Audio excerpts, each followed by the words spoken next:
À 23h17 précise, un événement bouleverse la Tanzanie. Dar es Salaam disparaît numériquement. Les téléphones se figent, les écrans s'éteignent et le pays se retrouve plongé dans un silence numérique inquiétant. Un instant, la ville respire, puis retient son souffle. À des milliers de kilomètres de là, à Ouagadougou, Ibrahim Traoré, le leader du Burkina Faso, regarde attentivement. Ce qui se passe en Tanzanie n'est pas seulement une panne. C'est un test pour la dignité de l'Afrique, un test pour sa résilience. L'Afrique, un continent riche de culture et d'histoire, se trouve confronté à une réalité sans précédent. Lorsque le pays le plus stable d'Afrique de l'Est, la Tanzanie, voit sa capitale plongée dans le chaos numérique, la question se pose, qu'est-ce que cela signifie pour le reste du continent ? L'élection qui était censée apaiser les tensions sociales et renouveler la confiance s'est transformée en un tournant dramatique. Le gouvernement tanzanien affirme qu'il s'agissait d'une simple panne technique, mais la jeunesse, qui a vu ses voix réduites au silence, n'est pas convaincue. Derrière cette panne se cache un avertissement pour toute l'Afrique. Ibrahim Traoré, du Burkina Faso, est un témoin attentif de cet événement. Ce silence numérique pourrait bien représenter bien plus qu'un simple incident. Il marque le début d'une bataille pour la souveraineté numérique, pour la dignité des peuples et pour un avenir où la liberté d'expression ne pourra être éteinte. L'enjeu est colossal. Les répercussions de ce silence se feront sentir bien au-delà des frontières tanzaniennes. À l'aube du 30 octobre, Dar es Salaam, capitale tanzanienne, est soudainement plongée dans une obscurité numérique totale. Les réseaux de télécommunications s'effondrent, l'accès à Internet devient impossible et la ville perd son souffle. Ce n'est pas un simple incident technique, comme le gouvernement tente de le faire croire, mais un avertissement. Les manifestations naissent dans les rues et le monde entier prend note. La jeunesse tanzanienne, en particulier, refuse de se laisser réduire au silence. À travers leur téléphone, ils capturent et diffusent des vidéos des urnes brûlées, des scènes de répression violente par les forces de l'ordre. En l'espace de quelques heures, un réseau de solidarité se forme. Étudiants, chauffeurs de taxi, vendeurs ambulants, tous s'unissent pour résister au contrôle imposé par le gouvernement. Pendant ce temps, à près de 4000 km de là, à Ouagadougou, Ibrahim Traoré, président du Burkina Faso, suit les événements de près. Il a lui aussi vécu la répression et comprend que ce qui se joue à Dar es Salaam est un microcosme des luttes plus larges qui traversent l'Afrique. Ces révoltes ne sont pas isolées. Elles font écho aux cris de dignité et de justice qui résonnent dans tout le continent. Ibrahim Traoré, qui a pris le pouvoir après un coup d'État militaire en 2022, observe cette situation avec une attention particulière. Il sait que la stabilité, qui a longtemps été vantée comme une vertu en Afrique, peut se transformer en un piège pour les générations futures. Les images de la répression en Tanzanie résonnent profondément chez Traoré. Il perçoit un lien direct avec les luttes qu'il mène au Burkina Faso, où il lutte pour la dignité de son peuple. La dignité africaine, un principe fondamental pour Traoré, est à l'épreuve. Lorsque les voix sont réduites au silence, le courage prend forme dans les rues, mais aussi dans les pixels des smartphones. Le combat pour la liberté numérique devient un champ de bataille décisif pour l'avenir de l'Afrique. Ibrahim Traoré, bien que jeune, a déjà vécu des bouleversements politiques majeurs. Né et grandi au Burkina Faso, un pays qui a souvent été le théâtre de révolutions et de changements politiques radicaux, il incarne l'aspiration d'une nouvelle génération africaine. Une génération qui veut une Afrique plus juste, plus digne et plus souveraine. Sa montée au pouvoir en 2022, à la suite du renversement du président Kaboré, a mis en lumière la frustration d'un peuple en quête de dignité et de justice sociale. Mais ce qui se passe en Tanzanie attire particulièrement son attention. À la fois observateur et acteur de ces transformations continentales, Traoré voit dans les événements de Dar es Salaam un parallèle avec son propre pays. Les images de jeunes Tanzaniens se battant pour faire entendre leur voix résonnent profondément en lui. Leurs actions rappellent celles des étudiants burkinabés qui ont protesté contre l'ancien régime avant que Traoré ne prenne le pouvoir. Les scènes de résistance en Tanzanie, où la jeunesse brise le silence imposé, sont un écho direct des luttes qu'il mène pour redonner une voix aux citoyens du Burkina Faso. Le message est clair. Lorsqu'un peuple se sent étouffé, il trouve toujours un moyen de respirer, même si cela signifie briser les chaînes du silence. Mais ce n'est pas seulement un combat pour la liberté d'expression. Pour Ibrahim Traoré, chaque soulèvement dans des villes comme Dar es Salaam, Ouagadougou ou ailleurs en Afrique est un appel à la dignité. Un appel qui réunit des peuples sous un même étendard, celui de la souveraineté africaine. Le défi qui se pose à l'Afrique n'est pas seulement politique, mais aussi moral. L'ombre du contrôle reste lourde, mais le courage des jeunes générations commence à dissiper cette obscurité. Le 30 octobre 2025, Dar es Salaam, capitale de la Tanzanie, devient le théâtre d'un événement inattendu et dramatique. Une panne d'Internet plonge la ville dans un silence numérique total. C'est bien plus qu'un simple problème technique. Les réseaux sociaux sont coupés, les téléphones se figent et les citoyens se retrouvent déconnectés du monde extérieur. Ce moment de rupture déclenche une série d'événements violents. Les manifestations éclatent dans les rues, les étudiants, les travailleurs et même les commerçants se rassemblent pour dénoncer ce qu'ils considèrent comme une tentative de contrôle de la liberté d'expression par le gouvernement. Les autorités affirment que la panne est due à des problèmes techniques liés aux câbles sous-marins, mais la population n'est pas convaincue. Des vidéos commencent à circuler, montrant des urnes électorales incendiées, des policiers en tenue de combat réprimant les manifestants et une nation entière en état de siège. La colère populaire grandit à mesure que les rumeurs d'une fraude électorale se propagent. Les habitants de Dar es Salaam, qui avaient jusque-là connu une relative stabilité, sont maintenant plongés dans une crise politique et sociale sans précédent. Les scènes de répression, largement relayées par les témoins oculaires, dépeignent une société secouée par l'angoisse et la peur de perdre ce qui semblait acquis. La paix. À l'échelle internationale, la communauté est choquée par ce qui se passe en Tanzanie. Alors que le gouvernement continue de minimiser la situation, les vidéos de jeunes se battant pour leur droit à l'information circulent rapidement. À Ouagadougou, Ibrahim Traoré suit la situation avec une grande attention. Lui aussi a dû affronter des tensions similaires après avoir pris le pouvoir en 2022 à la suite d'un coup d'État militaire. À des milliers de kilomètres, il comprend la gravité de l'événement. L'impact de ce silence numérique dépasse les frontières de la Tanzanie. Ce n'est pas seulement un conflit local, c'est une alerte pour l'ensemble du continent africain. Les événements en Tanzanie ne font qu'aggraver les tensions politiques et sociales déjà présentes dans de nombreuses régions d'Afrique. Les gouvernements d'Afrique de l'Est, et d'ailleurs, observent de près. Dans un contexte où l'accès à Internet est devenu un outil essentiel de lutte pour la démocratie, la Tanzanie semble être un terrain d'essai pour de nouvelles formes de contrôle. Les autorités n'hésitent pas à utiliser la coupure d'Internet comme une arme pour étouffer les voix dissidentes et maintenir un ordre politique fragile. Mais c'est dans les rues de Dar es Salaam que l'histoire se joue.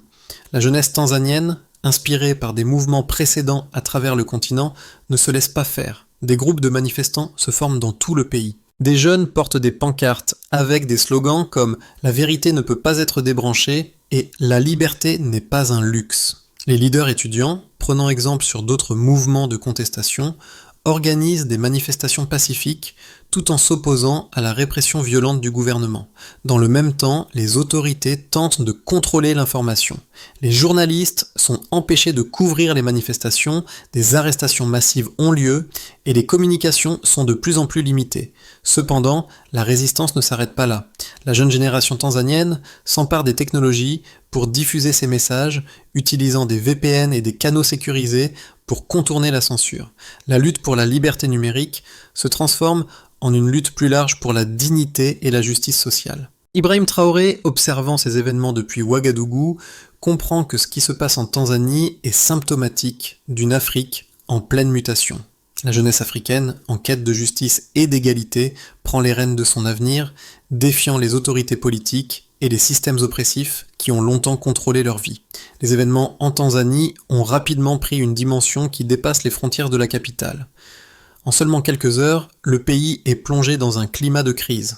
La coupure d'Internet a affecté près de 90% des utilisateurs à Dar es Salaam, et les données recueillies par NetBlocks, une organisation spécialisée dans l'analyse des interruptions d'Internet, ont révélé un effondrement simultané du trafic Internet dans toutes les grandes villes du pays. Cette coupure est d'autant plus significative qu'elle intervient au lendemain d'une élection présidentielle qui devait symboliser un renouveau démocratique pour la Tanzanie.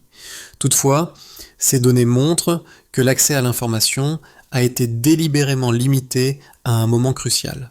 Les manifestations qui ont suivi ont montré l'ampleur de la frustration de la population. Selon les premiers rapports de la police, plus de 50 000 personnes ont été présentes dans les rues de Dar es Salaam et d'autres villes voisines pour dénoncer la fraude électorale présumée. Le nombre de manifestants a continué de croître au fur et à mesure que les vidéos de la répression circulaient sur les réseaux sociaux. Les vidéos, bien que rapidement supprimées par les autorités, ont été partagées des milliers de fois, atteignant des millions de vues à travers le monde. Un exemple marquant de cette circulation des informations a été la vidéo d'une urne de vote incendiée vue plus de 1,25 million de fois dans les premières 24 heures suivant sa diffusion. La réaction du gouvernement tanzanien a été d'autant plus violente que les chiffres montraient une désapprobation croissante parmi la population. Des données de sondage d'opinion réalisées avant l'élection avaient révélé que plus de 68% des Tanzaniens se disaient insatisfaits de la direction prise par le pays sous le président actuel, Samia Suluhu Hassan. Après les événements de la coupure d'Internet et des manifestations qui ont suivi, ce chiffre a considérablement augmenté, atteignant 80% dans les semaines suivantes. La perte de confiance dans les institutions politiques a conduit à un climat de plus en plus tendu. Ce climat de méfiance s'est intensifié à la suite des déclarations contradictoires du gouvernement, qui a évoqué une panne technique avant de blâmer une cyberattaque étrangère. Du côté international, les réactions ont été immédiates. L'Union africaine, l'Organisation des Nations Unies et plusieurs organisations de défense des droits de l'homme ont exprimé leur inquiétude face à l'ampleur de la répression et à l'interruption de la liberté d'expression. En outre, plusieurs rapports ont mis en évidence le fait que la coupure d'Internet en Tanzanie faisait partie d'une tendance plus large dans la région où plusieurs pays ont commencé à adopter des lois limitant l'accès à Internet lors de crises politiques. Le cas de la Tanzanie pourrait donc devenir un précédent pour d'autres gouvernements qui cherchent à renforcer leur contrôle sur la population. Les chiffres montrent également l'impact sur l'économie. Selon la Banque mondiale, la coupure de l'Internet a coûté à l'économie tanzanienne environ 0,2% de son PIB. Ce chiffre peut sembler faible à première vue, mais il représente une somme considérable, surtout dans un pays où l'économie est encore en développement. Les entreprises de télécommunications ont également vu leurs revenus chuter de 30% pendant la période de coupure et de nombreux secteurs économiques, notamment l'éducation, ont subi des pertes importantes en raison de l'impossibilité de mener des activités en ligne. Le rôle de la jeunesse tanzanienne dans cet événement a également été crucial. Les jeunes ont largement contribué à l'organisation des manifestations et à la diffusion de l'information. Une étude de l'université de Dar es Salaam a révélé que plus de 70% des jeunes adultes ont participé activement aux manifestations et plus de 50% ont utilisé des plateformes de messagerie cryptées pour contourner la censure du gouvernement. Cette mobilisation numérique et physique marque un tournant dans la manière dont les jeunes Africains revendiquent leurs droits. Les événements en Tanzanie ont mis en lumière deux visions opposées du pouvoir et de la liberté d'expression en Afrique. D'un côté, il y a le gouvernement tanzanien qui défend une position de stabilité en minimisant la gravité des événements et en affirmant que la coupure d'Internet était nécessaire pour maintenir l'ordre et éviter la propagation de la violence. Selon cette perspective, la Tanzanie, qui a longtemps été vue comme un modèle de stabilité en Afrique de l'Est, doit préserver cette stabilité à tout prix. Le gouvernement justifie ses actions en soulignant que des troubles similaires dans d'autres pays de la région ont conduit à des pertes humaines et matérielles importantes. La coupure de l'Internet, selon eux, était donc une mesure préventive pour éviter un chaos à grande échelle. En revanche, de l'autre côté du débat, se trouve la vision de la jeunesse et des activistes tanzaniens, soutenus par les critiques internationaux. Pour eux, la coupure d'Internet n'est pas un moyen de maintenir la paix, mais une tentative de supprimer les voix dissidentes. En bloquant l'accès à l'information, le gouvernement tanzanien prive ses citoyens de leur droit fondamental à l'expression libre et à l'accès à la vérité. Selon ces activistes, la répression d'Internet est une tentative de contrôler le récit national, de dissimuler la fraude électorale et de réprimer ceux qui osent critiquer le régime. Ce n'est pas simplement une question de stabilité, mais de liberté, et la jeunesse tanzanienne le comprend profondément. Ibrahim Traoré, observant la situation depuis Ouagadougou, incarne cette autre vision. Son propre parcours, marqué par un coup d'État et une volonté de rétablir la dignité et la souveraineté du Burkina Faso, lui donne une perspective unique sur la question. En tant que leader de la jeunesse africaine, il voit dans ces événements une occasion de remettre en question le modèle de stabilité imposé par les anciens régimes. Selon lui, la stabilité ne doit pas être une excuse pour supprimer les libertés fondamentales. Traoré soutient fermement que la dignité de l'Afrique ne réside pas dans la répression, mais dans la capacité des peuples à s'exprimer librement et à se battre pour leurs droits. Ce conflit de vision pose une question fondamentale pour l'avenir de l'Afrique. La stabilité doit-elle primer sur la liberté d'expression ? Et jusqu'où les dirigeants africains peuvent-ils aller pour maintenir l'ordre sans écraser les droits fondamentaux de leurs citoyens ? La réponse à cette question pourrait bien façonner l'avenir de la gouvernance en Afrique, en particulier pour les jeunes générations qui exigent plus de transparence et de liberté. Alors que la situation en Tanzanie continue d'évoluer, un tournant majeur survient. La résistance ne se limite pas à la rue, elle se joue désormais sur le terrain numérique. Après plusieurs jours de répression, une vidéo fait surface. Elle montre un groupe de jeunes, armés de smartphones et de caméras, qui parviennent à contourner la censure gouvernementale pour diffuser des images en direct des manifestations. Leur voix, jusqu'alors réduite au silence, résonne désormais dans le monde entier. Cette vidéo devient un symbole de la lutte pour la liberté d'expression en Afrique. Ce moment est crucial. La jeunesse tanzanienne, tout comme celle du Burkina Faso, refuse de se soumettre à la répression et choisit de se battre pour ses droits. Le paradoxe est frappant. Un gouvernement qui prétend protéger la paix par le silence se trouve confronté à un peuple qui revendique sa liberté et qui trouve des moyens de briser le silence, même dans un monde numérique où tout semble contrôlé. Ce n'est pas simplement une lutte locale, c'est un appel qui résonne dans tout le continent. L'Afrique semble être à un carrefour, celui de la répression ou de la renaissance. Les répercussions des événements en Tanzanie se font sentir à travers tout le continent africain. D'un côté, la répression a engendré un climat de peur et de méfiance dans la population. Le gouvernement tanzanien, bien qu'ayant restauré l'ordre public, se retrouve de plus en plus isolé. La coupure d'Internet et la violence policière ont gravement terni son image sur la scène internationale. Alors que les institutions internationales, y compris l'Union africaine et les Nations unies, appellent au calme et à un dialogue constructif, les jeunes Africains commencent à voir en ces événements une confirmation de leurs pires craintes. La démocratie et la liberté d'expression restent fragiles dans de nombreuses régions du continent. D'autre part, cette crise a donné naissance à une résistance plus déterminée.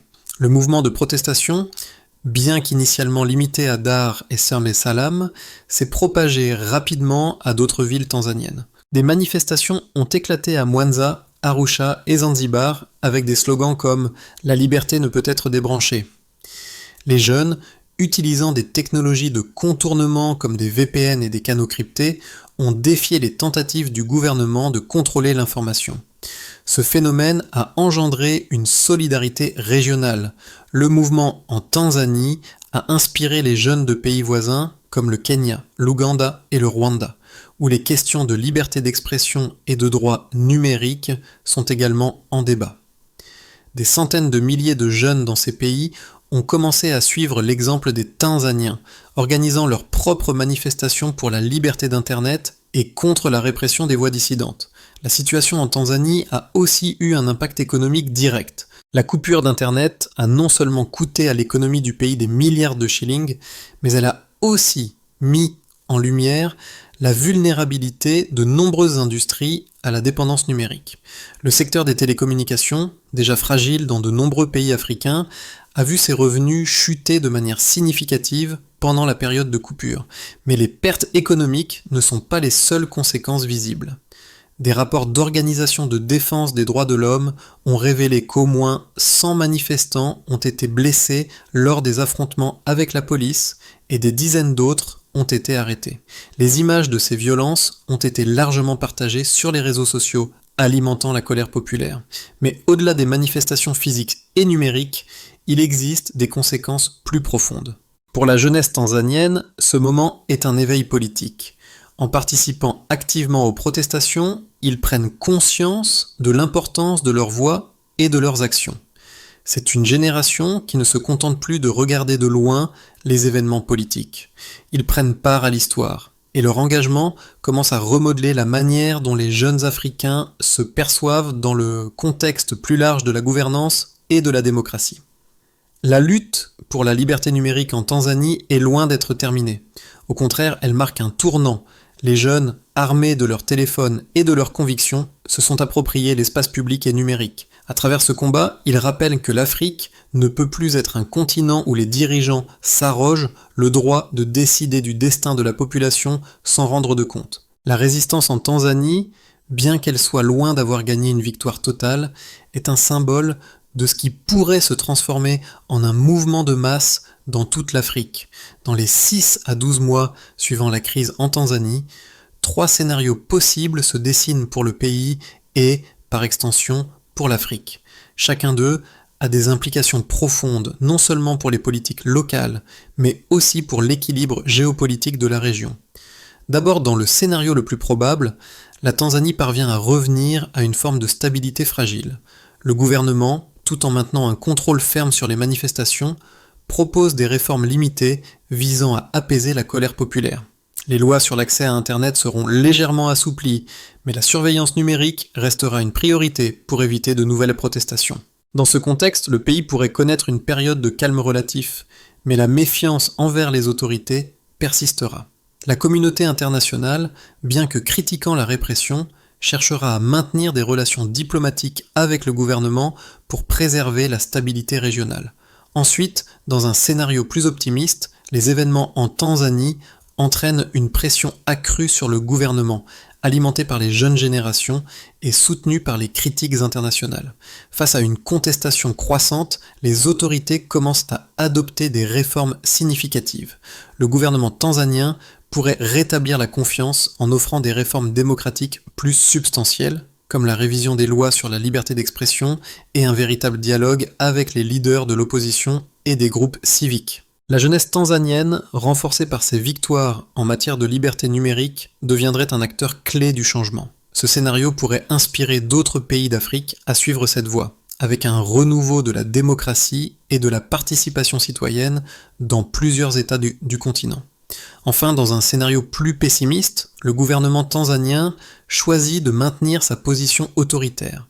Les manifestations sont réprimées de manière plus violente et la communauté internationale, bien qu'indignée, n'impose pas de sanctions sévères. Le pays continue d'être isolé diplomatiquement, mais le régime parvient à contenir la pression interne grâce à une surveillance accrue et une répression continue. La jeunesse, bien que résolument opposée au pouvoir, se trouve confrontée à un blocage politique et à un risque d'épuisement. Ce scénario pourrait mener à une aggravation des tensions sociales avec un potentiel de violence interne croissante. Le contrôle de l'Internet pourrait également se renforcer, entravant davantage la liberté d'expression. Dans chacun de ces scénarios, l'avenir de la Tanzanie semble étroitement lié aux capacités du gouvernement à répondre aux aspirations de sa jeunesse. Le choix entre la répression et la réforme déterminera si le pays peut ou non sortir de cette crise avec un avenir démocratique, ou si la répression l'emportera sur les droits fondamentaux de ses citoyens. Les événements en Tanzanie ne sont pas seulement une question de politique ou de géopolitique. Ils touchent au cœur même de ce que signifie vivre dans un monde numérique où la liberté d'expression est un droit fondamental. Pour les jeunes Africains, ces événements symbolisent bien plus qu'une crise locale. Ils incarnent la lutte pour un avenir où ils peuvent prendre la parole librement, sans craindre la censure ou la répression. Pour chaque spectateur, ces images de protestation, ces vidéos de jeunes défiant l'autorité avec leur téléphone ont un pouvoir d'identification. Il rappelle que partout dans le monde, la lutte pour la liberté se joue au quotidien, souvent dans des espaces où les gens sont réduits au silence. Les jeunes Africains, qui se battent sur le terrain numérique tout autant que dans les rues, illustrent un phénomène mondial, celui de la résistance face à l'oppression, un combat universel. Mais cette situation ne se limite pas à un appel aux jeunes générations tanzaniennes ou africaines. Elle résonne avec chaque individu dans un monde globalisé où l'accès à l'information est de plus en plus contrôlé. L'Internet, un outil de liberté et d'expression, devient parfois une arme utilisée contre ceux qui veulent dénoncer l'injustice. L'histoire de la Tanzanie est donc une leçon pour tous. Il ne suffit pas d'être silencieux ou de regarder de loin. Il est temps de se demander : que ferions-nous si notre droit à l'expression était supprimé ? Ces événements soulèvent une question fondamentale pour l'avenir de la démocratie mondiale. À quel point sommes-nous prêts à défendre nos libertés ?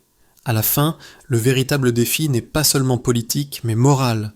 Et cette question résonne plus fort que jamais à l'échelle mondiale. Face à la crise en Tanzanie, plusieurs solutions doivent être envisagées pour rétablir un équilibre démocratique et promouvoir une gouvernance plus ouverte.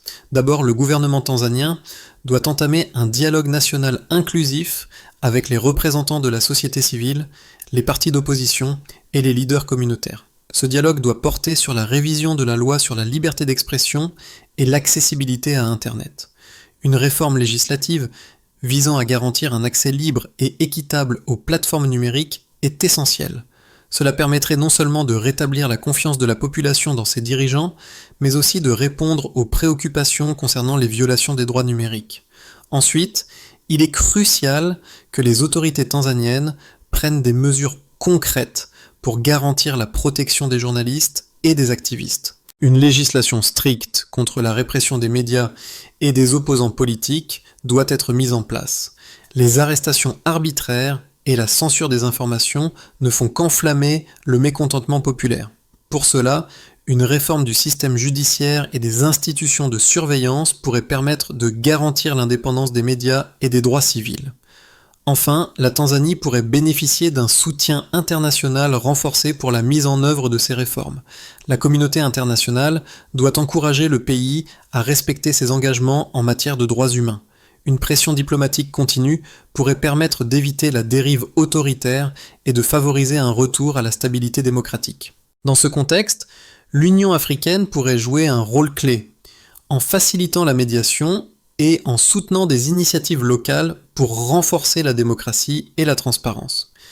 Ces solutions ne sont pas simples, mais elles sont nécessaires pour garantir que la crise actuelle ne devienne pas un modèle de répression durable. Elles offrent un chemin vers un avenir où la démocratie et les libertés individuelles sont respectées, non seulement en Tanzanie, mais dans toute l'Afrique. À travers les événements récents en Tanzanie, une leçon a émergé de manière évidente. Le silence n'est pas un signe de paix, mais une forme de domination. La jeunesse tanzanienne, face à l'oppression, a démontré que même dans les moments les plus sombres, il existe toujours un moyen de faire entendre sa voix. Cette résistance, qui s'est d'abord manifestée dans les rues, s'est ensuite propagée à travers le monde numérique, unissant des jeunes à travers l'Afrique dans une lutte commune pour la dignité et la justice. Les images de ces jeunes défiant le contrôle du gouvernement sont devenues des symboles puissants de la lutte pour la liberté. À la fin de cette histoire, c'est le courage et l'espoir qui triomphent. Et ce message résonne non seulement pour la Tanzanie, mais pour l'ensemble du continent africain. Même face à l'autorité et à la répression, la volonté de liberté et de justice trouve toujours un moyen de se manifester. Les événements en Tanzanie rappellent à tous que la dignité n'est pas négociable et que la liberté d'expression, bien que parfois étouffée, finit toujours par renaître.